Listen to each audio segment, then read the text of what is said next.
सुबह 10 बजे से लेकर 11 बजे के बीच में उपस्थित हूँ आप सबके सामने। आज जिनकी कुंडली लेकर के आया हूँ इनका नाम है श्री यश। ये भगवान 2006 इनका डेट ऑफ बर्थ है। ये कुंडली मुझे मिली है वर्धा महाराष्ट्र से। शुरू करते हैं आज का कार्यक्रम। कहीं नहीं जाना है, बिल्कुल बन के रहिएगा। कार्यक्रम के आरंभ में आपको बात बताऊं मनुस्मृति की।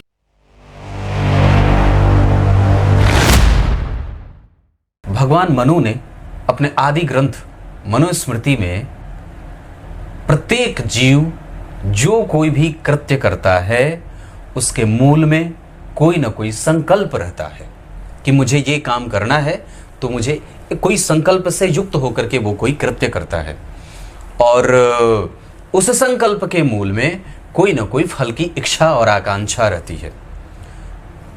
लोग कहते हैं, जैसे मैं फ़ोन पे जब भी बात करता हूँ तो कहते हैं पंडित जी पता नहीं, अभी भी एक जन का फ़ोन आया था। उन्होंने कहा पंडित जी आंखों में आपके कुछ दर्द छुपा है, वो कौन सा दर्द है जो आप लिए घूमते बड़ी अजीब बात है। कोई दर्द नहीं है, बिल्कुल ठीक हूँ, स्वास्थ्य से परेशान रहता हूँ, वही दर्द लिए घूमता हूँ। और कुछ लोग कहते हैं कि आपकी आंखें बता देती हैं कि आप परेशान हैं ये भी कोई बात नहीं है, उन लोगों का अंदाज़ा बिल्कुल गलत है। मैं बिल्कुल ठीक हूँ और बिल्कुल ठीक हूँ, बिल्कुल ठीक हूँ। हाँ, ये बात है कि परेशानी है, पर वो किसी दूसरे तरह आम व्यक्ति की तरह परेशानी नहीं है। मुझे मेरे स्वास्थ्य से मैं परेशान रहता हूँ, बाकी मेरे पास और कोई परेशानी नहीं है। बाकी ना तो कोई मुझे बाहर का कोई झोल झमेल है, ना तो ऐसा कुछ नहीं।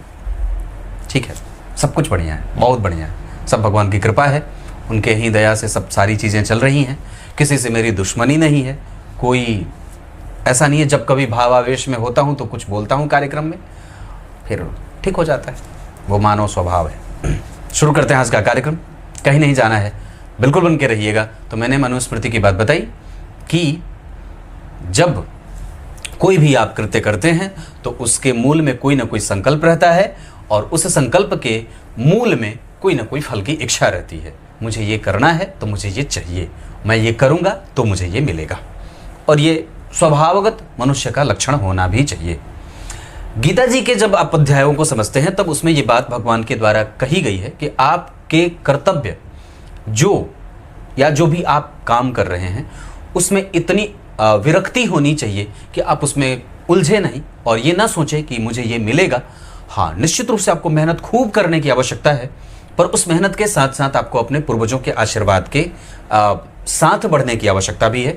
अपने पूर्वजों को हमेशा याद करते रहिए, उन्हें प्रणाम करते रहिए और ऐसा अनुभव करते रहिए कि वो मेरे सन्निकट बैठे हैं। चाहे वो पूर्वज आपके दादाजी हो सकते हैं, परदादा हो सकते हैं, उनके पिता, प्रपितामह, पितामह, पितामह, पितामह के पितामह, ये जो है आप जब उसके अंतिम छोर तक जाएंगे तो चाहे आपको कोई मोहम्मद साहब मिल जाएंगे, चाहे आपको कोई हमारे राम जी मिल जाएंगे, चाहे आपको कृष्ण जी मिल जाएंगे, चाहे आपको कोई भी मिल सकता है। वैसे मैंने रविवार के कार्यक्रम के लिए एक ग्रंथ से एक बात लिखी है जो आपको सुनाऊंगा, तो रविवार का कार्यक्रम अवश्य देखना मत भूलिएगा। आइए अब आपको मैं इस कुंडली पे लेके आता हूँ। ये कुंडली मकर लग्न की है और दशम स्थान में गुरु तुला राशि के बैठे हैं। यहाँ पे सिंह राशि का नवांश बन रहा है जो यहाँ का अष्टम भाव है, और यहाँ पे वृषभ का दशमांश बना, लग्न को शुभ कर्तरी लगा। इसका अर्थ है कि व्यक्ति कर्म क्षेत्र में बहुत ही ज्यादा मजबूत हो सकता है। शुक्र यहाँ बैठे हैं जो लग्न के अधिपति होकर के योग कारक या मजबूती से एक भाव निभा रहे हैं। यहाँ पे मकर राशि खाली है, धन भाव खाली है। तृतीय भाव पूर्णतया व्यक्ति को मेहनती और जागृत बनाएगा। चतुर्थ भाव के अधिपति अष्टम में है, अष्टमेश के साथ ये कुहू योग होता है जो व्यक्ति को कई बार पैतृक संपत्ति इकट्ठा करने में तो देता है, पर वो खुद के बल पे जब कभी भी कुछ करना चाहता है, जैसे चल अचल संपत्ति अगर कुछ भी इकट्ठा करना चाहता है तो उसको दिक्कत होती है। इसके साथ साथ जब कभी भी आप यात्रा करते हैं तब आपको दिक्कत होती है। माता जी का स्वास्थ्य उतना ठीक ठाक नहीं रहता क्योंकि ये माता का भाव है। मानसिक व्यग्रता बढ़ती है और कई बार व्यक्ति की चिंता कभी खत्म होने का नाम नहीं लेती है। पंचम भाव के अधिपति को जब आप देखेंगे तो वो लग्न को देख रहे हैं, हालांकि ये बहुत बढ़िया बैठे हैं क्योंकि जिस भाव में पंचमेश बैठा है और पंचम का कारक जन्म कुंडली में केंद्र में है, गुरु तुला राशि के हैं, अगर ये जातक कल को व्यवसाय करना चाहे निसंदेह कर सकता है, इसमें कोई भी गड़बड़ी वाली बात नहीं है। मकर लग्न की कुंडली के लोग जो होते हैं वो अपने आप में मस्त होते हैं, इनको किसी के गिले शिकवे से कोई व्यर्थ का मतलब नहीं होता, ये हमेशा उतना ही किसी चीज़ को देते हैं जिससे उनको कुछ मिल जाए। ये बड़े व्यवस्थित जीवन जीना चाहते हैं, मधुर होते हैं, पर उतने नहीं जितना कोई अन्य लग्न का व्यक्ति हो सकता है। मकर लग्न के लोग सोफिस्टिकेटेड होते हैं, अपने काम में मस्त रहते हैं, किसी के काम में कोई दखलंदाजी नहीं और न तो अपने काम में भी इन्हें पसंद है। ये पॉलिटिकली दबाए जाते हैं, इनके साथ कोई राजनीति हो सकती है और ये बहुत ज़्यादा किसी भी मुद्दे पे जब विचार करने लगते हैं तो वो इन्हें छोड़ता नहीं है। आप अगर मकर लग्न के हैं तो आपको इन सभी बातों पे विचार अवश्य करना चाहिए और निस्संदेह मैं ये बात कह सकता हूँ कि ये एक पापक ग्रह के प्रभाव से युक्त होने के कारण, हालांकि लग्नेश कभी पापक और शुभक नहीं होते, पर फिर भी लग्नेश अगर शुभग्रह बनते हों, शुभ भाव में बैठे हों तो व्यक्तित्व अच्छा और आदरपूर्ण होता है। लेकिन अगर लग्नेश शुभग्रह नहीं बन के पापग्रह बनते हों, लग्न में अगर विषम संख्या की राशि बनती हो तो कुंडली मजबूत होती है। वैसे लग्न में यहाँ पे सम संख्या की राशि बनी है और लग्न के अधिपति जन्म कुंडली में शत्रुग्रही होकर के, शत्रु के संग बैठ करके, सप्तमेश के संग बैठ करके, पंचमेश जैसे योग कारक ग्रह के साथ बैठ करके लग्न में बुध के साथ उसको देख रहे हैं तो तकनीक का ज्ञान व्यक्ति को देंगे, आयु का सुख व्यक्ति को अलग मिलता है, डिपेंडेंसी उसकी किसी दूसरे के ऊपर नहीं रहती है, वो किसी के ऊपर और किसी का दिया हुआ कुछ भी प्राप्त करना उसे अच्छा नहीं लगता है, वो खुद के बल पे सब कुछ करना चाहता है। मकर लग्न की कुंडली के लिए चंद्रमा और सूर्य दो महत्वपूर्ण भाव के अधिपति होते हैं। चंद्रमा यहाँ कभी भी मारक ग्रह के रूप में परिभाषित नहीं होंगे, सूर्य यहाँ पे अस्तमेश होने के बावजूद भी मारक नहीं होते, सूर्य और चंद्र को मारक का दोष नहीं लगता है। अष्टम भाव में अगर सूर्य की राशि बनी है और वो जन्म कुंडली में अगर अष्टम भाव में बैठे हैं, लग्न को शनि की दृष्टि प्राप्त हो रही है, तो व्यक्ति का चिंतन, व्यक्ति का मनस्वी हो जाना, इकोलॉजिकल सिस्टम को समझना, पर्यावरण के छोटे बिंदुओं को समझना, पर्यावरण के प्रति चिंता व्यक्त करना, निद्रा में बहुत सारी चीजें जान जाना, भविष्य को देखने की शक्ति, दुर्बोध होता है, उसको समझना और उसके बारे में बहुत सारी चीजें पता लगा लेना बड़ा आसान नहीं होता है। ये कभी भी सत्य के लिए जीतना चाहता है, सत्य को जीतना चाहता है, सत्य का श्रृंगार करना चाहता है, आदि आदि चीजें होती हैं। भाग्य भाव में या सप्तम भाव को देखेंगे तो सप्तम भाव में बहुत सारे ग्रह, जैमिनी ज्योतिष ये कहता है कि बहुत सारे ग्रह जब किसी एक भाव में बैठ जाते हैं तो भाव बलवान हो जाता है। हालांकि ये बात पाराशरीय ज्योतिष में भी कुछ कुछ जगहों पे मिलने को दिख जाती है, पर वस्तुतः जब एक ही भाव पे बहुत सारे ग्रहों का प्रभाव पड़ता है तो वो उसकी दिनचर्या को खराब करता है, या फिर आप ये भी कह सकते हैं कि वो भाव कंफ्यूजन में है या वो थोड़ा परेशान सा है। दरअसल जब आपकी कुंडली में चंद्रमा के ऊपर बहुत सारे ग्रहों का प्रभाव पड़ता है, मैंने एक कार्यक्रम करके बात बताई थी कि जब चंद्रमा के ऊपर बहुत सारे ग्रहों का प्रभाव पड़ेगा तो वो व्यवस्थित हो जाते हैं। हालांकि अगर सारे पापक ग्रह उन्हें देख रहे हों तो कमजोर होता है, कम से कम एक शुभ ग्रह उन्हें अवश्य देखना चाहिए। दूसरी बात कि अगर लग्न को चंद्रमा देखें तो निश्चित रूप से वो 7वें भाव में बैठेंगे और ऐसी अवस्था में व्यक्ति पत्नी का प्रेमी होता है, पत्नी को मनाने वाला होता है, खुद भी थोड़े चंचल मनोवृत्ति का होता है, कामुक भी होता है और व्यावसायिक नेचर का होता है। वो कभी भी सत्य बोलना चाहता है, झूठ की सवारी नहीं करता और व्यवस्थित जीवन जीना चाहता है। अब आपको मैं इनकी कुंडली में पंचांग पे लेके आता हूँ। किसी भी कुंडली के लिए पंचांग सबसे ज़्यादा महत्वपूर्ण और निर्णायक होता है। आप लोगों को मैं एक बात बताऊं, निर्णायक होने का मतलब है कि आपकी कुंडली में जो ग्रह जहां बैठे हैं, जैसे भी आपकी कुंडली में जो ग्रह जहां बैठे हैं, जैसे ये ग्रह, इतने सारे ग्रह हैं और इनके नवांश और दशमांश बने, पर ये संपूर्ण ग्रह तभी परिणाम बहुत अच्छा करते हैं जब आपकी कुंडली में चंद्रमा आपकी कुंडली में अच्छे योग में जन्म हुआ हो, आपका जन्म अच्छे वार को हुआ हो। हाँ, अच्छा वार होता है। आपकी कुंडली में तिथि बड़ी अच्छी हो, आपकी कुंडली में ऋतु बहुत अच्छा हो। वैसे तो सारी चीजें हमारे यहाँ बहुत अच्छी है, किसी में कोई दोष नहीं है और सारी चीजें एक साथ मिलकर के अच्छाई बना भी नहीं सकती हैं। जब आप तिथि देखने, आप जब पंचांग देखेंगे तो तिथि, वार, नक्षत्र, योग और करण में से कोई ना कोई एक जरूर ही कमजोर होगा। आप सारी चीजें एक साथ मजबूत नहीं कर सकते, ये विधि का विधान है। तो ठीक उसी तरीके से अगर बहुत सारी चीज़ें हाँ में मिल रही हैं तो एक दो चीज़ें अगर ना बनती हैं तो भी आप उसमें परेशान नहीं होना चाहिए। इनकी कुंडली में श्रावण माह में जन्मे हैं। भाद्रपद और श्रावण में जन्मे होने से व्यक्ति सुंदर होता है। ये एक बहुत सारे प्रभाव हो सकते हैं, पर मैं आपको ये मूल बता रहा हूं कि व्यक्ति सुंदर होता है। अब सुंदरता का अर्थ, जो भौतिकीय सुंदरता देखना चाहता है वो भौतिकीय रूप से देखे। सुंदर कहने का अर्थ मेरा विचारों से है, पर आप उसको शारीरिक से भी मान सकते हैं। सुंदर कहने का अर्थ मेरा बौद्धिक रूप से है, उसकी बौद्धिक क्षमता बड़ी अच्छी होगी।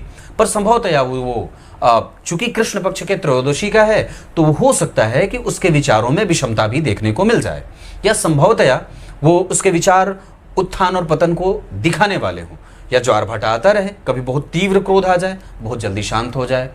कृष्ण पक्ष के जन्मे होने से, अब जैसे शुक्ल पक्ष में जन्मे होने से संतति में दिक्कत होती है, उत्पन्न संतति पैदा करने में दिक्कत होती है, पर इसका एक फायदा यह है कि व्यक्ति क्रोध नहीं करता, वो शांत रहता है, चैतन्य होता है, बुद्धिमान होता है, यशस्विता होती है, दुर्बोध नहीं होता, मजबूत होता है। पर वो मजबूत जितना दिमाग से होगा उतना शरीर से नहीं होगा। तो ये चीजें शुक्ल पक्ष में है। अब कृष्ण पक्ष का फायदा, वो साहसी होगा, जिद्दी होगा, अपने पाने वाली चीजों के लिए बिल्कुल ही निश्चित रूप से बहुत पूरा दम लगाने वाला होगा। संतान उत्पत्ति में दिक्कत नहीं होगी, वो थोड़ा कठोर बोल सकता है पर सत्य बोलने वाला होगा, ऐसी चीजें। और शुक्ल पक्ष में अगर कठोर नहीं बोलेगा तो हो सकता है झूठ बोलने वाला हो जाए। सत्य प्रिय होगा पर सामने वाले के हिसाब से शब्द का चयन करेगा कि उसको बुरा भी नहीं लगना चाहिए। तो ये जो बैलेंस होता है ये हमारे पक्षों के आधार पे चीजें बनती है। वर्षा ऋतु में जन्मे होने से, अब आप इसको ऐसे कनेक्ट करें कि वर्षा ऋतु में कोई भी चीज बहुत जल्दी उद्दीप्त हो जाती है, मतलब वो निकल जाती है। हमारी धरा जो है वो बिल्कुल पुष्पित और पल्लवित हो जाती है। तो तात्पर्य ये है कि हमारे विचार भी उतने ही जल्दी अग्रसर होते हैं, पैदा करने में विचारों को बल मिलता है, वो जल्दी ही उत्पादक क्षमता से युक्त होते हैं।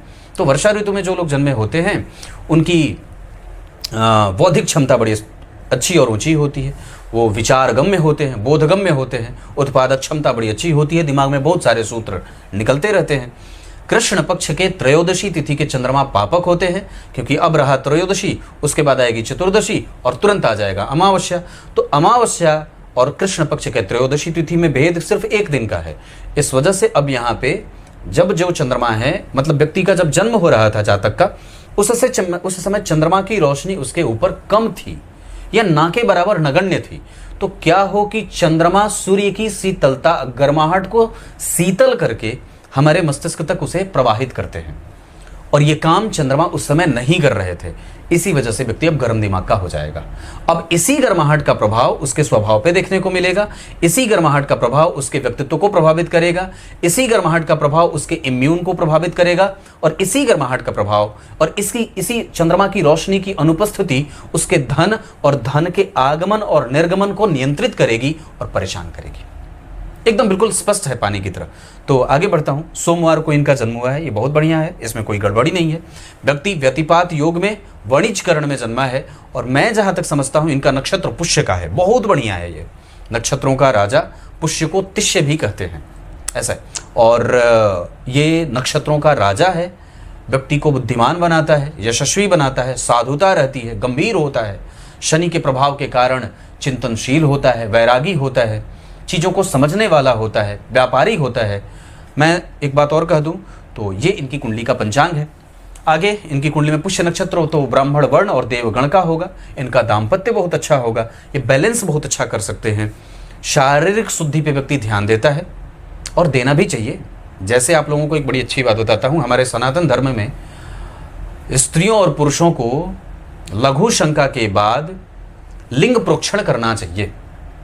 गहरी बात है, बता देता हूं। जब कभी भी आप लघु शंका जाएं, मतलब वॉशरूम जाएं, तो कोशिश करें, ये नियम बना लें कि अपने लिंग का प्रोक्षण करें, उसे धोएं, क्योंकि ये शरीर जितना साफ रहेगा उतने ही आप शरीर के निकट रहेंगे, आपसे शरीर की दूरी बनी नहीं रहेगी, एकदम बिल्कुल सन्निकट रहेंगे। आपको अपने शरीर से प्रेम होगा, आप इसे जितना साफ रहेंगे। ये ठाकुर जी का मंदिर है और इसमें ठाकुर जी उतनी ही विलक्षणता से विराजमान रहेंगे। अगर ये शरीर गंदा रहेगा तो इसमें ठाकुर जी नहीं आएंगे। हाँ, फिर अब वहां पे ठाकुर जी ये देखेंगे इसके मन का, अंदर का मन के कैसा है, वो कितना स्पष्ट है और साफ है।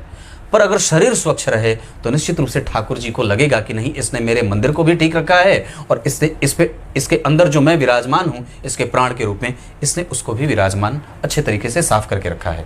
इसी वजह से अपने अंगों को नित्य प्रतिदिन साफ करना चाहिए, सूर्य को अर्घ देना चाहिए, मंदिर नियमित जाना चाहिए। अब जरा विचार करके देखिए, मंदिर अगर गंदा होगा तो आप जाने का मन करेगा? नहीं करेगा। तो ऐसे ही हमारे शरीर के साथ भी होता है। लिंग प्रोक्षण अवश्य किया करिए। जब कभी भी लघु शंका करें तो अपने लिंग मूल को अवश्य धोएं। क्लियर है? अब आगे बढ़ता हूं। गुरु तुला के हैं, ये व्यक्ति व्यापार करेगा तो ज्यादा बढ़िया रहेगा, और ये व्यापार करेगा क्योंकि कृष्ण पक्ष के त्रयोदशी तिथि के चंद्रमा भी सरकारी नौकरी देने में दिक्कत करते हैं। दशम भाव के अधिपति शुक्र और जन्म कुंडली के छठवें भाव के अधिपति बुध, ये दोनों एक साथ है। इस वजह से भी कई बार व्यक्ति के कारोबार में थोड़ी बहुत कमजोरी देखी जाएगी, धन इकट्ठा होने में दिक्कत होगी। सूर्य और मंगल जैसे दो ऊर्जा कारक और दाहक ग्रह जो कम से कम एकादशवें भाव में बैठे या एकादशवें भाव को मंगल देख रहे हैं, और मैं समझता हूं कि इस कुंडली के लिए अष्टमेश के साथ लाभेश का बैठना, पंचमेश के साथ बैठना लाभ को कमजोर करता है, कम पैसों पर खर्चने के लिए मजबूर करता है। चंद्रमा शुक्र के साथ बैठे हैं, दाम्पत्य ठीक है, पर इसके साथ शनि भी बैठे हैं जो इस कुंडली के लग्नेश हैं। लग्नेश सप्तम भाव को देख रहे हैं या सप्तम भाव को बैठे या सप्तम भाव के अधिपति के साथ बैठे, वो अति विशिष्ट कारक भाव होता है। शनि वहां पे बलवान हो जाते हैं, और मैं समझता हूं कि वो पश्चिम दिशा है, ये पूर्व, ये दक्षिण, ये पश्चिम और ये उत्तर। उत्तर दिशा के अधिपति मंगल अष्टम में, अष्टमेश के साथ। इस वजह से व्यक्ति को अपने कृत्य पे ध्यान देना होगा, नहीं तो कई बार वो बार बार इसी धरा पे आता रहता है। सनातन धर्म में जन्म लिए हैं और अगर बार बार आपका पुनर्जन्म होता है तो ये निकृष्टता की हद कही जाएगी, क्योंकि सनातन धर्म में आपको इसका प्रधान रहस्य और प्रधान मूलभूत उद्देश्य यही है कि जीव निर्विवाद होता हुआ अपने जीवन को बिताए और वापस इस धरा पे ना आए, वापस इस धरा पे ना आए। क्लियर है? लग्न के अधिपति का लग्न को देखना ठीक है, धन के अधिपति का सप्तम में बैठना, व्यापार यहां से भी, तृतीय भाव के अधिपति का व्यापार यहां से भी, चतुर्थ के अधिपति का अष्टम भाव में जाना, लाभेश के साथ माता से भाव का सुख मिलता है, माता से संपूर्ण सुख मिलता है, पर चल अचल संपत्ति बनाने में दिक्कत होगी। व्यक्ति के स्वास्थ्य को ध्यान रखने की आवश्यकता होगी, नहीं तो स्वभाव और गर्म हो जाता है और कई बार जिद्दी हठी गुस्सैल बन सकता है। पंचम भाव के अधिपति चंद्रमा के साथ हैं जो सप्तमेश हैं, शनि के प्रभाव में है, राहु का प्रभाव है, और इस पे मैं एक बात कर दूं तो इसके ठीक आगे दो सूर्य और मंगल जैसे ग्रह बैठे हैं। इस वजह से प्रेम विवाह का योग बनता है। इसके संस्कारों पे बहुत ही ज्यादा ध्यान देने की आवश्यकता निश्चित है। छठवें भाव के अधिपति का लग्न को देखना, रोग और ऋण ना बने इसका ध्यान रखना होगा। कभी भी आप किसी को ऋण ना दें, और दे दे तो समझ जाइए कि अब वो वापस नहीं आने वाला है। सप्तम भाव के अधिपति सप्तम में, गुरु से केंद्र में, पर पाप कर्त्री में नहीं है। आगे दो ग्रह बैठे हैं तो ये ठीक होगा, पर वस्तुतः वो राहु से प्रभावित हैं। इस वजह से शनि और राहु का प्रभाव सप्तम भाव पे है, तीन तीन शुभ ग्रहों का प्रभाव भी है। इस वजह से दाम्पत्य तो खराब नहीं होगा, क्योंकि यहाँ भी शुक्र मंगल के साथ बैठे हैं जो कि कम से कम अच्छे हैं, और लग्नेश कम से कम देखे जा रहे हैं, और गुरु भी जन्म कुंडली में ठीक है, चंद्रमा और गुरु का प्रभाव ठीक है, खराब नहीं है। दाम्पत्य कमजोर नहीं है। विवाह करना होगा कर्क राशि की जातिकाएं और वृषभ राशि की जातिकाएं। इस कुंडली के लिए राशि होगी अच्छी वृषभ, और कन्या के साथ वृश्चिक राशि बहुत अच्छी होगी। बच के रहना चाहिए धनु, कुंभ, मिथुन, सिंह और मेष वालों से। इस कुंडली के लिए अंक सदैव 8 बहुत अच्छा रहेगा। इस कुंडली के लिए दिशा पश्चिम बहुत अच्छी रहेगी। इस कुंडली के लिए धन कमाने के लिए दिशा बहुत अच्छी रहेगी, उत्तर और पश्चिम। इस कुंडली के लिए अंक तो मैंने बताया 8, और इसके अतिरिक्त एक बात और बता दूं तो इस कुंडली में दिन शनिवार और शुक्रवार का बहुत अच्छा रहेगा, और नक्षत्र अच्छे रहेंगे स्वाति, पुष्य, हस्त, अनुराधा, श्रवण, उत्तरा भाद्रपद और रेवती, ये कुछ नक्षत्र अच्छे होंगे। भाग्य भाव के अधिपति का भाग्य को देखना, पंचमेश के साथ पूर्वजों का आशीर्वाद व्यक्ति के पास होता है, भाग्य का सुख होता है, और वो निश्चित रूप से पूर्व जन्म में भी अच्छे कृत्य करने वाला है। हालांकि ग्रहों का जो प्रभाव है वो उन्हें थोड़ा कमजोर कर रहा है। केंद्र में अगर पापक ग्रह के रूप में या किसी भी तरीके से थोड़े मजबूत ग्रह बैठ जाते हैं तो व्यक्ति कम से कम ऊर्जावान बना रहता है और आलसी नहीं होता। लग्न पे शनि की दृष्टि उन्हें आयु तो दे रही है, अष्टम भाव बलवान है, इस वजह से उसका रिसर्च सेक्टर अच्छा होगा। विदेश जाना, बाहर जाकर के बस जाना, विदेशी कंपनी से जुड़ करके काम करना, ये सारी चीजें इनकी कुंडली में बनती हैं। ये व्यक्ति जितना अपने जन्म स्थान से दूर जाएगा उतनी ही चल अचल संपत्ति को खड़ा करेगा, क्योंकि चतुर्थ भाव के अधिपति अष्टम में है पर शनि की नीच दृष्टि प्राप्त हो रही है, तो थोड़ी मशक्कत से ही सही पर व्यक्ति प्राप्त कर लेगा। नवम भाव ठीक, दशम भाव के अधिपति अपने भाव से 4 घर पीछे आगे, बहुत अच्छे हैं। यहाँ पे गुरु तुला के बैठे हैं, व्यापार बहुत बढ़िया रहेगा। स्वाति नक्षत्र के 10 डिग्री के बैठे हैं, बलवानी है, खराब नहीं है। इस कुंडली के लिए वैसे तो गुरु बहुत अच्छे नहीं होते, मैं समझता हूं कि बहुत अच्छे नहीं होते, पर मैंने ही ये बात कही थी कि मकर लग्न की कुंडली के लिए देवगुरु बृहस्पति 12वें और तीसरे भाव के अधिपति होते हैं। मकर लग्न की कुंडली के लिए देवगुरु बृहस्पति 12वें और तीसरे के अधिपति सप्तम में बैठ गए, दशम में बैठ गए, पंचम में बैठ गए, चतुर्थ में बैठ गए, त्रिकोण में बैठ जाएंगे, खराब नहीं होंगे। लेकिन 12वें के अधिपति हैं, दशम में बैठे हैं, बाहर जाने का मन अगर व्यक्ति को करे तो गुरु और राहु की दशा में, साथ ही साथ सूर्य और मंगल की दशा में व्यक्ति आसानी से बाहर जाने की कोशिश कर सकता है। आरंभ में व्यक्ति को थोड़े कम पैसों पे नौकरी करने का योग है, पर बाद में चल करके वो भी ठीक हो जाएगा। अभी बुध की दशा है, दशा बहुत अच्छी चल रही है, पढ़ाई पे खूब ध्यान देने की आवश्यकता है। उसके बाद केतु इन्हें नौकरी देंगे और व्यक्ति को बल देंगे। वैसे एक बात बता दूं तो लाभ भाव इनकी कुंडली में लाभ के इसके द्वारा देखा जा रहा है, व्यक्ति अवश्य वो सारी चीजें प्राप्त कर सकता है जिसकी वो इच्छा रखता है। दशमांश कुंडली में लग्नेश का चतुर्थ में बैठना, लग्न को शुभ कर्त्री लगना, गुरु और चंद्रमा के कारण 12वें के अधिपति 12वें, विदेश गमन सबसे ज्यादा अच्छा रहेगा। यहाँ के अधिपति अष्टम में, अष्टम इसके साथ बहुत बढ़िया है पर कुछ मामलों में कमजोर है। हड्डियों की बीमारी ना हो, आप कभी किसी पे विश्वास जल्दी ना करें, मित्रों से सावधान रहें, गलत मित्रों से सावधान रहें, कुमार्गामी न बने, अपने घर की महिलाओं के प्रति सतर्क रहें, उनकी सुरक्षा की जिम्मेदारी संभालें। और निस्संदेह मैं ये बात कह दूं तो छुरी, कच्चा, कटार, बंदूक, अस्त्र शस्त्र, अपने अंगों का प्रदर्शन, ये सब नहीं करना चाहिए। और जितना ज़्यादा हो सके अपने आप को हमेशा ही सुरक्षित और एकदम चौकन्ना रहे, ये कहने का अर्थ है। अभी आपकी कुंडली बड़ी अच्छी दशा से गुजर रही है। इस दशा काल में बाहर भी जाने का योग बनेगा, इस दशा काल में आपके काम भी बनेंगे और इस दशा काल में थोड़ा आलस्य भी बढ़ेगा। अभी आपकी कुंडली के आधार पर बात बता दूं तो अभी आपको अनुभव लेने की आवश्यकता है। अभी बोलिए कम और जो लोग कुछ कहें उनको सुनिए ज़्यादा। बुध के बाद की जो दशा रहेगी केतु की, वो निस्संदेह आपको उसी अनुभव को और भी बढ़ाएगी और आपको काम दे देगी। इस कुंडली में भाग्योदय बुध की दशा में, इस कुंडली में मैं समझता हूं कि चंद्रमा की दशा, इस कुंडली में शुक्र की दशा, इस कुंडली में गुरु की दशा व्यक्ति के लिए अनुकूल रहेगी। गुरु अच्छे भाव के अधिपति नहीं है, फिर भी दशा अच्छी बीतेगी। नवमांश कुंडली में लग्नेश का दशम में बैठना, गुरु का स्वग्रही होना, पीछे शनि और केतु का बैठना, आर्थिक रूप से ये कुंडली दाम्पत्य के बाद भी कभी परेशान नहीं होगी, इसकी गारंटी देता हूं। क्लियर है? इस कुंडली में समस्या क्या है? इस कुंडली में समस्या है मन एक जैसा नहीं रहेगा। इस कुंडली में समस्या है व्यक्ति का व्यक्तित्व बदलता रहेगा। इस कुंडली में समस्या ये होगी कि उसके पास धन बचाने में उसको दिक्कत होगी। इस कुंडली में समस्या है कि वो निरंतर आय और व्यय के दबाव में काम करता रहेगा। वो बजट बना करके नहीं चलेगा तो उसकी आर्थिक परेशानी बढ़ती जाएगी। इस कुंडली में समस्या है निरंतर एक जैसे विचारों में नहीं रहना और निरंतर विचारों के उत्थान और पतन के बीच में संघर्ष करते रहना। कुछ इसी तरीके से उपाय बता देता हूं। इस कुंडली में सबसे बढ़िया उपाय भगवान बजरंगबली की पूजा, 3 बार हनुमान चालीसा का पाठ प्रत्येक दिन, सूर्य को बलवान बनाना होगा, शिव जी को सफेद पुष्प की माला अर्पित करनी चाहिए, अभिषेक वगैरह कभी कर देना चाहिए, दुर्गा सप्तशती का पाठ, देवी कवच का पाठ, देवी दुर्गा के मंदिर का दर्शन, शिव जी के मंदिर का धोना, ब्राह्मणों का पूजन, अपने से बड़ों का सत्कार और दान कर देना एक तांबे का नाग भगवान भोलेनाथ को। तब तक के लिए बहुत बहुत नमस्कार।